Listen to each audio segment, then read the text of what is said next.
नमस्कार, सुप्रभात. मी श्वेता. तुम्ही पाहताय न्यूज 18 लोकमत बुलेटिन मध्ये तुमचं स्वागत. पुढच्या अर्ध्या तासात बातम्यांचा वेगवान आढावा स्पीड न्यूज मध्ये. विधिमंडळाच्या पावसाळी अधिवेशनाच्या दुसऱ्या दिवशी फोन टॅपिंग मुद्द्यावरून गृहमंत्री दिलीप वळसे पाटील यांनी उच्चस्तरीय चौकशीची घोषणा केली होती आणि त्याच पार्श्वभूमीवर शासन निर्णय जारी करण्यात आलेला आहे. फोन टॅपिंग प्रकरणात त्रिसदस्यीय समिती गठीत करण्यात आली आहे. या समितीला 2015 ते 2019 या 5 वर्षांच्या काळातील फोन टॅपिंग प्रकरणांची पडताळणी करून पुढील 3 महिन्यात अहवाल सादर करण्यास सांगण्यात आले. एकीकडे लॉकडाऊनमुळे सर्वसामान्यांचं कंबरडं मोडलंय, दुसरीकडे अनेक शाळांनी फी वाढ केली आहे. इथे पोट भरण्याचा मोठा प्रश्न निर्माण झालाय. अनेकांच्या नोकऱ्या गेल्या तर शाळांनी केलेली फी वाढ परवडणार कशी असा प्रश्न उपस्थित करत पालक आक्रमक झालेत. शालेय फी वाढी विरोधात पुण्यात पालक संघटना आक्रमक झाल्यात, तर नवी मुंबईत काही शाळांची मान्यता रद्द करण्याचा प्रस्ताव देण्यात आलाय. नवी मुंबईतल्या 5, मुंबईतल्या 2 आणि पनवेलमधील 1 अशा शाळांची मान्यता रद्द करण्याचा प्रस्ताव देण्यात आलाय. मुंबई विभागीय उपसंचालकांकडून पुणे शिक्षण संचालकांकडे हा प्रस्ताव ठेवण्यात आलाय. लॉकडाऊन काळात फी वाढ करणं, पालकांना फी भरण्यासाठी तगादा लावणं, फी न भरल्यानं निकालपत्र न दाखवणं या कारणांवरून मान्यता रद्द करण्याचा प्रस्ताव देण्यात आलाय. फी वाढी विरोधात पालकांनी आक्रमक भूमिका घेतल्यानंतर शालेय शिक्षण मंत्री वर्षा गायकवाड यांनी तक्रारीनुसार शाळांवर कारवाईला सुरुवात केली आहे. तशी माहिती त्यांनी दिली. तसंच या शाळांची मान्यता रद्द होणार की नाही हा प्रक्रियेचा भाग आहे, त्यावर लवकरच निर्णय घेऊ अशी माहिती वर्षा गायकवाड यांनी हिंगोलीमध्ये दिली. फी वाढ आणि सक्तीची फी वसुली करणाऱ्या शाळांची एनओसी रद्द करण्याचा निर्णय शिक्षण मंत्री वर्षा गायकवाड यांनी घेतलेला होता. तो निर्णय निव्वळ धुळफेक असल्याची टीका आमदार अतुल भातखळकर यांनी केली. कोरोनाच्या काळात भरमसाठ फी वाढ करणाऱ्या आणि फी अदा न करणाऱ्या शाळांवरती कारवाई केली जात नाही असं भातखळकर यांचं म्हणणं आहे.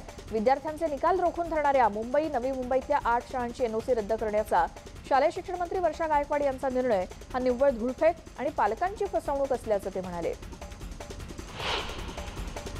जलसंपदा विभागानं हाती घेतलेले महत्त्वपूर्ण प्रकल्प विहित कालावधीत पूर्ण करण्यासाठी विभागानं कालबद्ध कार्यक्रम राबवावा असे निर्देश मुख्यमंत्री उद्धव ठाकरे यांनी दिलेत. जलसंपदा विभागाच्या विविध प्रकल्पांसंदर्भात वर्षा या त्यांच्या शासकीय निवासस्थानी झालेल्या बैठकीनंतर ते बोलत होते. ओबीसी आरक्षणावर टोलवाटोलवी करण्यापेक्षा प्रश्न सोडवा असं मत उपमुख्यमंत्री अजित पवारांनी पुण्यात व्यक्त केलं. सहकार या विषयावर बोलत असताना अजित पवार यांनी केंद्रानं केंद्राचं काम करावं, राज्यानं राज्याचं काम करावं, हेतू स्पष्ट नाही. आता राज्य सरकारनं संरक्षण मंत्रालय काढून कसं चालेल, काय नियम करतात ते बघून ठरवू असं त्यांनी म्हटलंय. तसंच सहकार हा राज्याच्या अखत्यारीतला विषय आहे, त्यामुळे मोठी चळवळ महाराष्ट्रात, त्यात काही चुकीची लोक असतील म्हणून सगळा सहकार चुकीचा नाही असंही अजित पवार यांनी पुण्यातल्या पत्रकार परिषदेत सांगितलं. भोसरीनंतर भोसले जमीन प्रकरणात हे प्रकरण खडसेंना महागात पडण्याची शक्यता आहे. ईडीकडून पुण्यातील 2 महसूल अधिकाऱ्यांची चौकशी करण्यात आली. अविनाश भोसलेंपाठोपाठ खडसेही ईडीच्या रडारवरती आहेत, त्यामुळे खडसे आणखी अडचणीत सापडलेत असंच दिसतंय. राज्यातील जिल्हा परिषदा, पंचायत समितीच्या पोटनिवडणुका स्थगित करण्यात आलेल्या आहेत. कोरोना आणि डेल्टा प्लसचा धोका लक्षात घेता निवडणूक आयोगानं हा निर्णय घेतलाय. अतिशय कपोलकल्पित कुंभांड रचून आमचे 12 आमदार निलंबित केले असल्याचा आरोप विरोधी पक्षनेते देवेंद्र फडणवीस यांनी केला.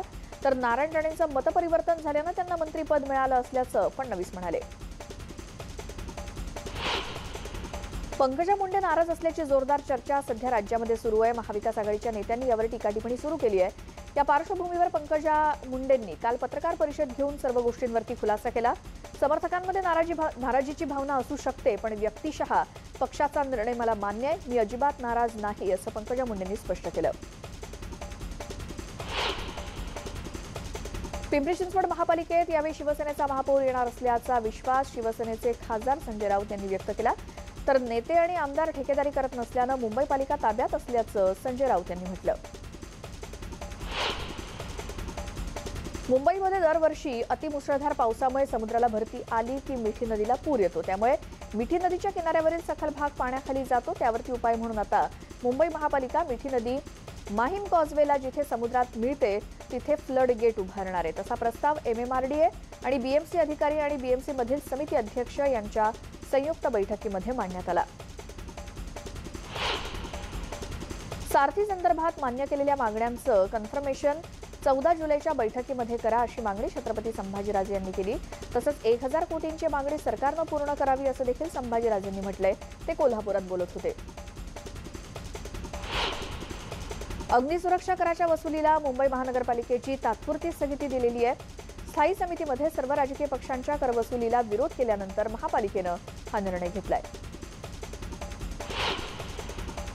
मुंबईत येत्या आठवड्याच्या सुरुवातीलाच अनेक नियमांमध्ये शिथिलता लागू होण्याची शक्यता आहे। मुंबईत दुकानं संध्याकाळी 6 वाजेपर्यंत खुली ठेवली जाण्याची शक्यता वर्तवण्यात येते, तर मॉल्स आणि रेस्टॉरंट सुद्धा खुली राहण्याची शक्यता आहे। सरकार टप्प्याटप्प्यानं शिथिलता आणतंय आणि टास्क फोर्स शिथिलता आणण्याबाबत विचार करत असल्याची माहिती पालकमंत्री अस्लम शेख यांनी दिली।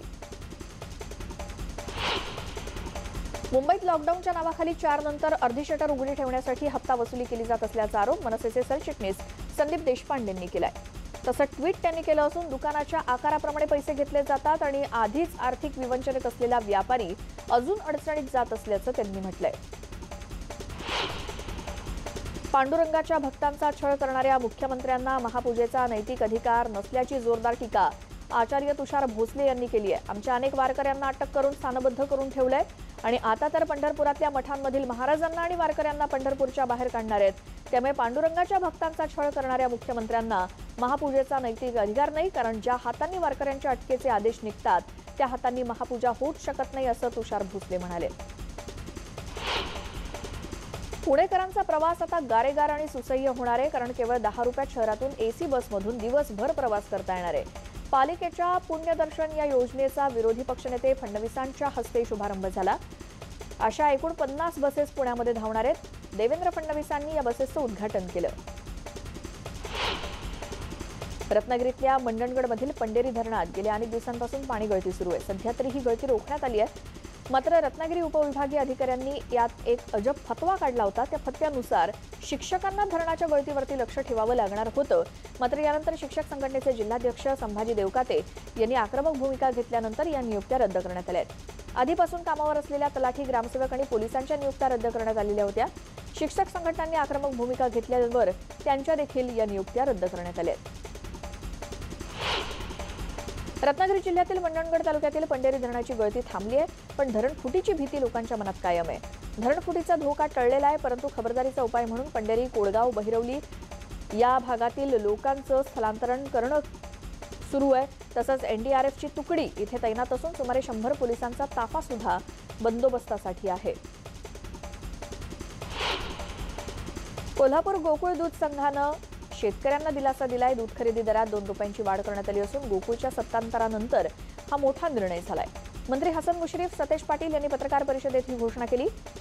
म्हशीच्या दूध खरेदी दरामध्ये 2 रुपयांची वाढ तर गाईच्या दूध खरेदी दरामध्ये 1 रुपयानं वाढ करण्यात आली असून 11 जुलैपासून दरवाढ लागू होणार आहे। चंद्रपुरात दारूबंदी उठवणाऱ्या पालकमंत्री विजय वडेट्टीवार यांची बार मालकांनी पूजा केली। चंद्रपूर शहराच्या वेशीवर असलेल्या ग्रीन पार्क बार रेस्टॉरंटमध्ये विजय वडेट्टीवारांचा फोटो लावून चक्क आरती केल्याचा व्हिडिओ व्हायरल झालाय। बारच्या उद्घाटनाच्या पहिल्या दिवशी वडेट्टीवारांची पूजा करण्यात आली। गेली 6 वर्ष दारूबंदीमुळे तोट्यात गेल्याची भावना बार मालकांनी बोलून दाखवली। बीडमध्ये स्वप्नील लोणकरला न्याय द्या, एमपीएससी परीक्षा तत्काळ घ्या अशा मागण्या घेऊन एसएफआय तसंच डीवायएफआय या विद्यार्थी संघटना आक्रमक झाल्या। यावेळी सरकार विरोधी तीव्र घोषणाबाजी करत स्वप्नील लोणकरला न्याय द्या अशी मागणी करण्यात आली। आरोग्य विभागाच्या कारभाराविरोधात काल तिरडी मोर्चा काढण्यात आला। आकडेवारी लपवणाऱ्या घोटाळेबाज आरोग्य विभागाचा धिक्कार असो, घोटाळेबाज आरोग्य विभागाचं करायचं तरी काय, खाली मुंडी वर पाय अशी घोषणा देत सांगलीतल्या विटा तहसीलदार कार्यालयावर प्रतिकात्मक तिरडी मोर्चा काढण्यात आला। यावेळी पोलिसांनी तिरडी ताब्यात घेतली आणि पोलीस आणि आंदोलकांमध्ये जोरदार वादावादी आणि झटापटी देखील झाली। इंधन दरवाढी विरोधात काँग्रेसनं आंदोलन केलं। पुढचे 10 दिवस पुण्यामध्ये आंदोलन करण्यात येणार आहे। गॅस दरवाढीच्या विरोधात काँग्रेसच्या वतीने हे आंदोलन झालं। या दरम्यान महिलांनी रस्त्यावरती चुली मांडत महिला कार्यकर्त्यांनी स्वयंपाक केला। इंधनासह जीवनावश्यक वस्तूंच्या दरवाढी विरोधात काँग्रेसनं आक्रमक पवित्रा घेतलाय। जळगावात जिल्हा महिला काँग्रेस कमिटीतर्फे जिल्हाधिकारी कार्यालयासमोर निदर्शनं करण्यात आली। केंद्र सरकारच्या डिझेल, पेट्रोल, घरगुती गॅस, खाद्यतेल आणि जीवनावश्यक वस्तूंच्या महागाई विरोधात जिल्हाधिकारी कार्यालयासमोर जोरदार घोषणाबाजी करत निदर्शनं करण्यात आली. आंदोलनानंतर मागण्यांचं निवेदन जिल्हाधिकाऱ्यांना देण्यात आलं. केंद्रातील नरेंद्र मोदी सरकारच्या मागील 7 वर्षांच्या काळात महागाईनं लोकांचं जगणं कठीण झालं असल्याचा आरोप करत काँग्रेसनं आंदोलन केलं. पेट्रोल, डिझेल, स्वयंपाकाचा गॅस, खाद्यतेल, डाळींच्या किमती सामान्य लोकांच्या आवाक्याच्या बाहेर गेल्यात. त्यामुळे याचा अमरावतीत निषेध करत विभागीय आयुक्त कार्यालयावर महागाई विरोधात सायकल रॅली काढत आंदोलन केलं गेलं. यावेळी राज्याच्या महिला आणि बालकल्याण मंत्री यशोमती ठाकूर यांनी जिल्हा परिषद कार्यालय ते विभागीय आयुक्त कार्यालय दरम्यान सायकल रॅलीमध्ये सहभाग घेऊन केंद्र सरकारविरोधी घोषणा दिल्या. कृषीप्रधान राज्यात शेतकऱ्यांवरच अन्याय होत असून कर्जासाठी शेतकऱ्यांची दारोदार भटकंती सुरू आहे. बँकांकडून शेतकऱ्यांना कर्ज दिलं जात नसून बँकांनी शेतकऱ्यांसाठी जाचक अटी लावलेल्या आहेत. त्यामुळे मायबाप सरकारने याची दखल घ्यावी अशी मागणी शेतकऱ्यांकडून केली जाते. औरंगाबादमध्ये छत्रपती शिवाजी महाराजांचा अश्वारूढ पुतळा उभारण्यात येणार आहे. या भव्य अश्वारूढ क्ले मॉडेलची पालकमंत्री सुभाष देसाईंनी पाहणी केली. औरंगाबादच्या क्रांती चौक येथे बसवण्यात येणाऱ्या छत्रपती शिवाजी महाराजांच्या भव्य अश्वारूढ पुतळ्याचं क्ले मॉडेल तयार करण्यात आलंय. पुण्यातील शिल्पकार दीपक थोपटे यांच्या चित्रकल्पक आर्ट स्टुडिओमध्ये महाराजांचं भव्य पूर्णाकृती अश्वारूढ क्ले मॉडेल बनवण्यात आलंय. जालना जिल्ह्यातील अंबड तालुक्यातील वडीगोद्री शिवारात गेल्या अनेक दिवसांच्या विश्रांतीनंतर पावसानं दमदार हजेरी लावली. शेतकरी त्यामुळे चांगलाच सुखावलाय. वडीगोद्री इथल्या शेतातील पीक हे पावसाअभावी कोमेजू लागली होती. पिकं आणि सोयाबीन बऱ्याच प्रमाणात सुकून चाललं होतं. कपाशीची सुद्धा दुबार पेरणी करावी लागणार होती, परंतु वेळेत पाऊस पडल्यामुळे शेतकऱ्यांना तात्पुरता दिलासा मिळालाय. बुलढाणा जिल्ह्यातील खामगावमध्ये पावसानं काल हजेरी लावली, पण या ठिकाणी एक दुःखद घटना घडली. वीज पडून रामदास माझरे या युवकाचा मृत्यू झाला तर एक जण गंभीर जखमी झालाय. कोल्हापूर शहरासह जिल्ह्यामध्ये काल पावसानं हजेरी लावली. तब्बल 15 दिवसांनंतर जिल्ह्यात पाऊस आलाय. जिल्ह्याच्या पश्चिम भागामध्ये पावसाची संततधार सुरू आहे. त्यामुळे कोल्हापूर जिल्ह्यातील बळीराजा सुखावलाय. दुबार पेरणीचं संकट टळल्यानं बळीराजा खुश आहे. शुक्रवारी चंद्रपुरात जोरदार पाऊस बरसला. मुसळधार पावसामुळे शेतकरी सुखावलेला आहे. जिल्ह्यात गेल्या 1.25 महिन्यात केवळ 27% पाऊस झालाय. त्यातही 20 दिवसांची उघडीप, त्यामुळे शेतकऱ्यांची चिंता वाढवणारी ती ठरली. गुरुवारी दिवसभर जिल्ह्यामध्ये पावसानं जोरदार बॅटिंग केली होती. सांगलीमध्येही पावसानं दमदार हजेरी लावली. त्यामुळे बळीराजा सुखावलाय. जोरदार पावसामुळे काही सखल भागात पाणी साचलं होतं. काही काळ जनजीवन विस्कळीत झालं होतं. तर दुबार पेरणीचं संकट शेतकऱ्यांवरती जे आलं होतं, पण आता या पावसामुळे शेतकऱ्यांना थोडा आधार मिळालाय. वाशिम जिल्ह्याच्या रिसोड शहरासह ग्रामीण भागात काही ठिकाणी 15 दिवसांनंतर वरुणराजानं जोरदार हजेरी लावली. या पावसामुळे खरीपाच्या सोयाबीन, तूर पिकांना नवसंजीवनी मिळणार आहे. पेरणी केलेल्या शेतकऱ्यांना दिलासा मिळालेला, मात्र अजूनही जिल्ह्यात सर्वत्र दमदार पावसाची प्रतीक्षाच आहे.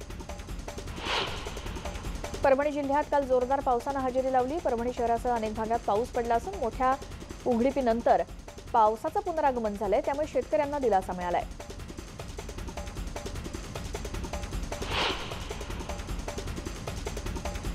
या स्पीड न्यूज पाहिल्यानंतर वेळ झाली एका छोट्याशा ब्रेकची. पाहत राहा न्यूज 18 लोकमत.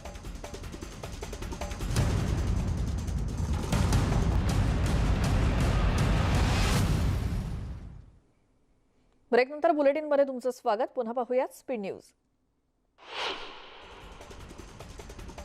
सातत्यानं होणारी डिझेल दरवाढ, कोरोनामुळे कमी झालेले प्रवासी उत्पन्न, महागाई भत्त्यासह अन्य खर्चात झालेली वाढ यामुळे एसटीवरील आर्थिक भार वाढत चाललाय. परिणामी प्रवास भाड्यात वाढ करण्याचा निर्णय महामंडळानं घेतलाय. 17% भाडेवाढीचा प्रस्ताव असून किमान भाडेवाढ 5 रुपये असेल. लवकरच राज्य सरकार आणि एसटी महामंडळाकडून यावर अंतिम निर्णय होणार आहे. कोरोना निर्बंध असतानाही कोकण रेल्वेनं गणेशोत्सवासाठी विशेष गाड्यांची घोषणा करताच आरक्षणासाठी गणेश भक्तांची झुंबड उडाली. कोकणात जाणाऱ्या काही गाड्यांची प्रतीक्षा यादी तर एका दिवसात 300च्याही पुढे गेली आहे. येत्या 10 सप्टेंबरला गणेशोत्सवाला सुरुवात होतीये.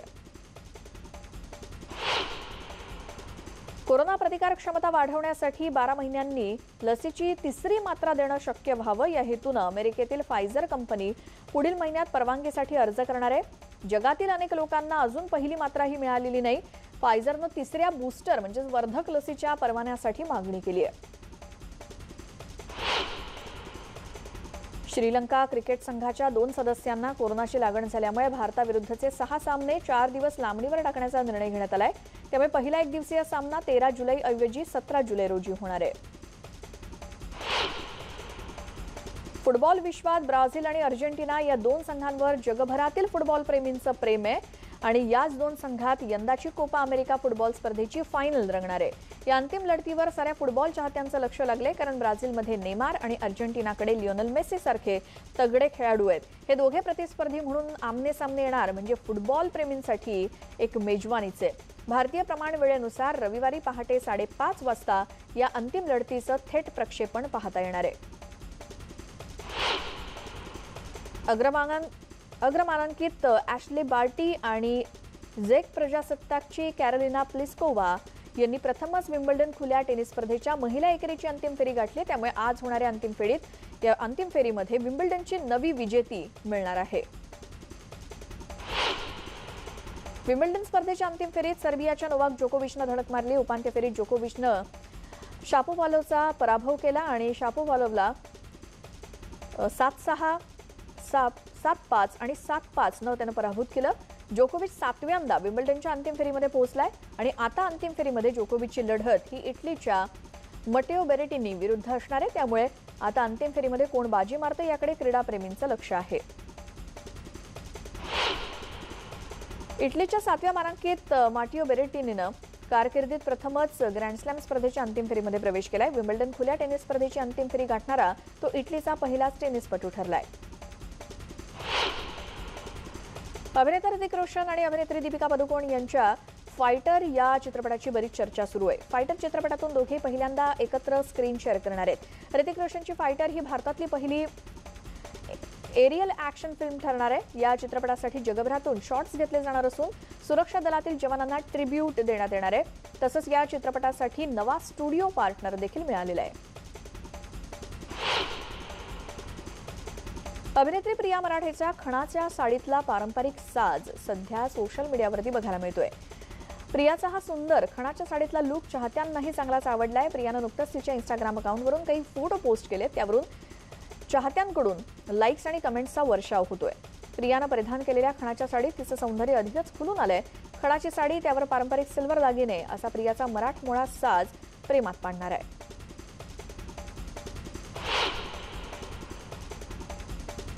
या स्पीड न्यूज पाहिल्यानंतर वेळ झाली या बुलेटिनमध्ये इथेच थांबण्याची। मात्र बातम्यांच्या प्रत्येक अपडेटसाठी पाहत राहा न्यूज 18 लोकमत।